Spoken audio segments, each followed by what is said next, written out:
Assalamualaikum warahmatullahi wabarakatuh. Anak-anak semuanya, pada kesempatan kali ini kita akan membahas tentang materi perkembangbiakan hewan. Pada pertemuan yang lalu kita sudah membahas berkaitan dengan perkembangbiakan tumbuhan, yang mana pada perkembangbiakan tumbuhan itu ada dua cara, yaitu generatif dan vegetatif. Nah, pada perkembangbiakan hewan, cara perkembangbiakan pada hewan juga terjadi dengan dua cara, yaitu generatif dan vegetatif. Nah, pada kesempatan kali ini mari kita bahas materi tentang perkembangbiakan hewan. Namun sebelum kita bahas, perlu Ustadz sampaikan bahwa dalam penciptaan alam semesta ini Allah telah menyampaikan di dalam Al-Quran bahwa setiap makhluk hidup itu diciptakan oleh Allah itu secara berpasang-pasangan. Ini disampaikan seperti pada surat An-Najm ayat 45 dan 46 yang berbunyi, wa annahu khalaqaz zawjaini dzakara wal untha min nutfatin idza tumna. Dan bahwasanya Allah lah yang menciptakan pasangan lelaki dan perempuan baik dari manusia maupun binatang, dan dari setetes air yang dimasukkan ke rahim. Nah, ternyata Allah telah menyampaikan hal ini tentang perkembangbiakan itu sejak dahulu kala sebelum kita dilahirkan. Ya, di dalam Al-Quran sudah jelas sekali bahwa semuanya diciptakan oleh Allah berpasang-pasangan sehingga bisa melakukan perkembangbiakan untuk mengatasi atau mencegah terjadinya kepunahan. Maka inilah yang kemudian menjadi salah satu tujuan kenapa kok hewan itu selalu berkembang biak. Nah, kenapa hewan selalu berkembang biak? Karena hewan ini melakukan perkembangbiakan itu untuk mencegah terjadinya kepunahan. Jadi hewan itu berkembang biak untuk melestarikan jenisnya agar tidak punah. Maka dari zaman dahulu sampai zaman sekarang kita masih bisa menikmati enaknya daging ayam, kemudian makan daging kambing, daging sapi, dan seterusnya. Itu karena apa? Binatang-binatang itu melakukan perkembangbiakan sehingga sampai saat ini binatang-binatang itu tidak punah atau bisa kita nikmati dagingnya. Begitu pula dengan telur ayam, daging ayam, dan seterusnya. Nah, maka dengan berkembangbiak itu binatang-binatang itu bisa menjadi lestari atau tidak punah. Nah, sehingga bisa kita nikmati. Baik, berikutnya bahwa perkembangbiakan hewan seperti yang Ustadz sampaikan di awal tadi, bahwa perkembangbiakan hewan itu dibagi menjadi dua. Yang pertama ada generatif dan vegetatif. Ya. Nah, perkembangbiakan generatif itu dibagi menjadi tiga. Ya, yang pertama itu bertelur atau istilah sainnya itu ovipar. Ya. Jadi bertelur itu istilah lainnya itu ovipar. Nah, beberapa binatang nanti berkembang biak itu dengan cara ovipar atau bertelur. Kemudian dengan cara melahirkan atau beranak atau istilahnya vivipar. Lalu kemudian ada yang gabungan dari keduanya, yaitu bertelur dan beranak atau melahirkan, disebut dengan ovovivipar. Nah, sedangkan vegetatif, perkembangbiakan hewan secara vegetatif itu dengan cara membelah diri, kemudian fragmentasi dan tunas. Nah, mari kita pelajari sedikit demi sedikit berkaitan dengan perkembangbiakan generatif. Jadi perkembangbiakan binatang atau hewan secara generatif itu adalah perkembangbiakan secara seksual, berarti ada pertemuan antara sel kelamin jantan dengan sel kelamin betina. Ada tiga cara tadi, yaitu bertelur atau ovipar, kemudian melahirkan atau vivipar, dan bertelur kemudian melahirkan atau ovovivipar.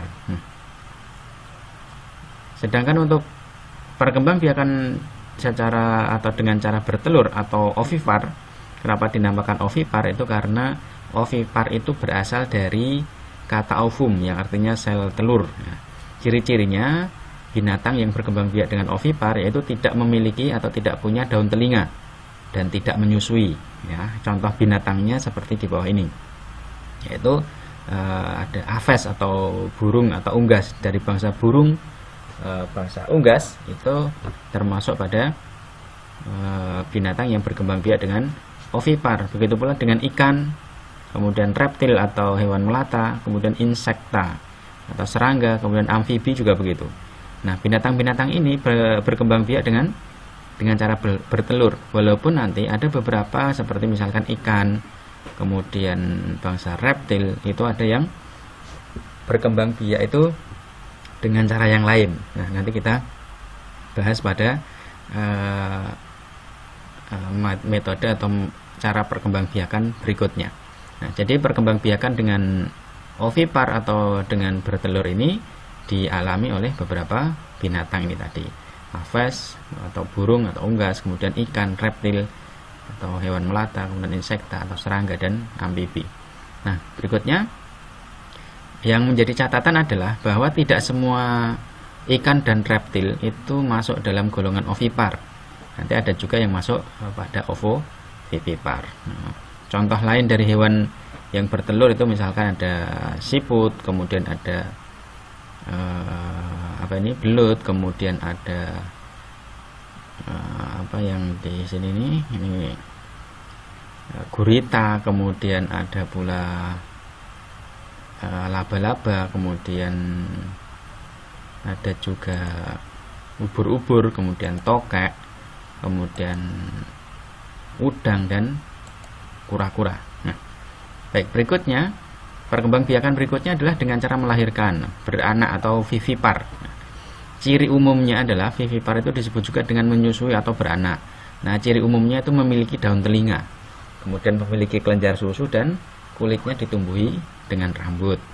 Nah, contohnya kucing, kemudian gajah, kemudian rusa, kemudian ada kelinci, kuda, kemudian ini tapir, kemudian panda, kemudian ini ada terenggiling, ada kanguru, ada juga bekantan. Nah, ini contoh-contoh binatang yang berkembang biak dengan cara melahirkan atau vivipar. Nah, itu yang kedua. Ada contoh hewan lain yang menyusui tetapi hidupnya di air, yang kita biasa melihat binatang-binatang itu, melihat di YouTube atau di televisi atau di internet. Nah, seperti dugong. Nah, dugong itu juga termasuk hewan menyusui tetapi dia hidup di air. Ada ikan paus, kemudian ada walrus, kemudian ada singa laut, kemudian ada juga anjing laut, kemudian juga ada lumba-lumba. Nah, beberapa hewan air tersebut dia hidup berkembang biak dengan vivipar tetapi hidupnya di air atau di laut. Nah, berikutnya yang ketiga yaitu binatang yang berkembang biak dengan cara bertelur kemudian melahirkan atau ovovivipar. Jadi bertelur kemudian melahirkan, gabungan dari keduanya tadi. Jadi hewan ovovivipar itu bertelur di dalam tubuh induknya sampai telur itu menetas, lalu kemudian telur itu menetas di dalam tubuh atau di tubuh induknya tadi.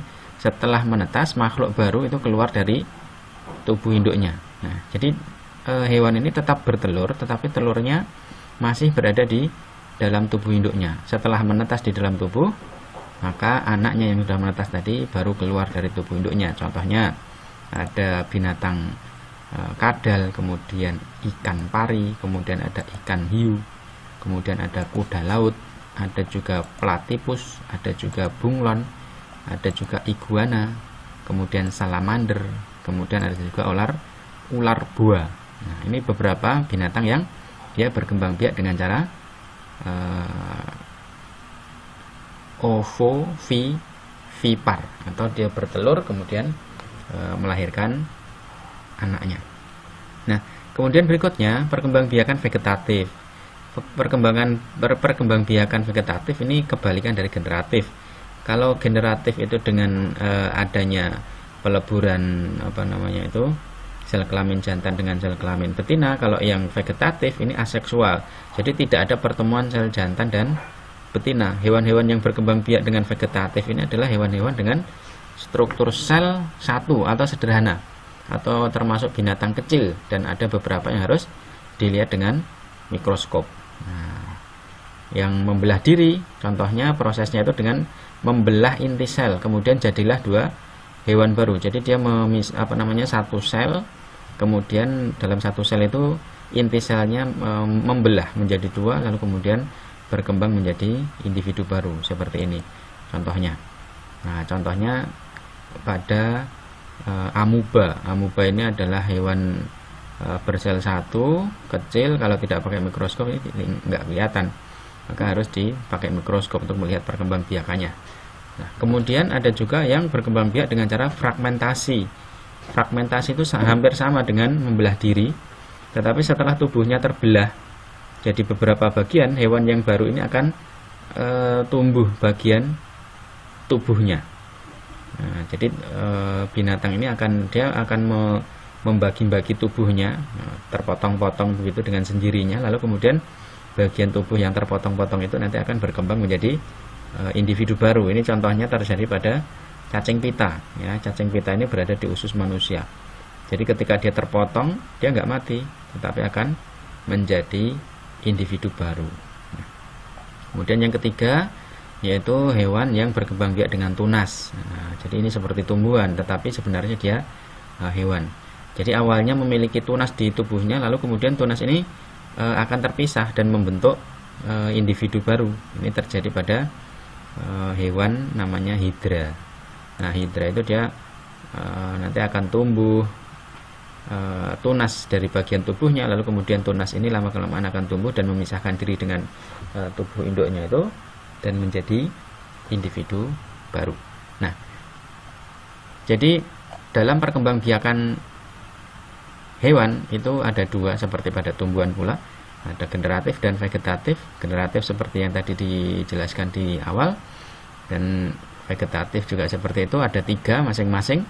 Pertumbuhan atau perkembangbiakan secara generatif itu ada yang disebut dengan ovipar atau bertelur, kemudian perkembangbiakan dengan beranak atau melahirkan disebut dengan vivipar, kemudian ada yang gabungan dari keduanya disebut ovovivipar atau beranak dan bertelur. Begitu juga dengan di vegetatif. Pada perkembangbiakan hewan cara vegetatif ini dengan cara membelah diri, fragmentasi dan tunas. Nah, baik, setelah memperhatikan penjelasan materi tentang perkembangbiakan hewan ini, silahkan nanti kalian tulis di dalam buku tulis kalian. Yang kalian tulis adalah dari materi yang ini, dari judul perkembangbiakan hewan. Kalian tulis di dalam buku tulismu perkembangbiakan hewan dengan judul perkembangbiakan hewan. Ini kamu tulis. Kemudian berikutnya di bawahnya kalian tulis generatif dan macam-macamnya, ini kamu tulis di bagian bawahnya. Kalau sudah, kemudian yang vegetatif ini kalian tulis, dan juga bagian bawahnya ini kamu tulis. Lalu kemudian berikutnya yang kalian tulis adalah ini bertelur atau ovipar sampai pada ini. Nah, sampai pada ciri-cirinya. Kemudian tambahkan contoh di sini. Contoh kalian tulis contohnya, yaitu aves, burung, unggas dan sebagainya sampai amfibi. Kalian tulis di dalam buku tulismu. Nah, untuk aves atau burung atau unggas ini kalian tulis juga contoh hewannya, ditulis saja nama binatangnya. Untuk gambarnya tidak usah dibuat, cuma ditulis saja nama binatangnya. Kemudian setelah itu kalian tulis yang ini, melahirkan atau vivipar, judulnya melahirkan atau vivipar. Kemudian tulis yang penjelasannya ini, vivipar disebut juga dengan menyusui atau beranak dan seterusnya sampai pada ciri-cirinya. Lalu kemudian tuliskan contohnya, contoh binatangnya, sebutkan binatang-binatangnya ini dengan tulisan ya, tidak usah digambar. Jadi setelah menulis penjelasannya, kemudian kalian tulis contoh kucing, gajah dan seterusnya. Nah, berikutnya yang kalian tulis di dalam bukumu adalah judul berikutnya, yaitu bertelur kemudian melahirkan atau ovovivipar. Lalu kemudian tulis penjelasannya ini, kemudian tulis pula contohnya. Kalian tulis contoh binatangnya saja, di contoh binatangnya apa, ini ditulis di bawahnya, gambarnya tidak usah dibuat, tapi dibuat saja. Kamu tulis contoh nama binatangnya sampai bawah ini. Kemudian untuk vegetatif kalian tulis juga, judulnya adalah vegetatif, kemudian penjelasannya ini kalian tulis juga, ditulis. Lalu kemudian membelah diri, prosesnya juga ditulis, kemudian sampai pada contoh amoeba. Fragmentasi juga begitu, tulis sampai prosesnya, kemudian contoh binatangnya yaitu cacing pita, ditulis juga. Kemudian tunas, penjelasan sampai pada contoh hidra. Baik, begitu. Nanti silahkan dicatat di dalam buku tulismu. Untuk mencatat ini kalian bisa menyimak materi yang sudah Ustadz upload di website di materi pelajaran.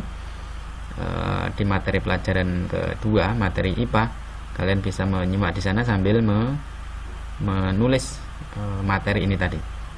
Baik, itu yang bisa disampaikan, kurang lebihnya mohon maaf. Assalamualaikum warahmatullahi wabarakatuh.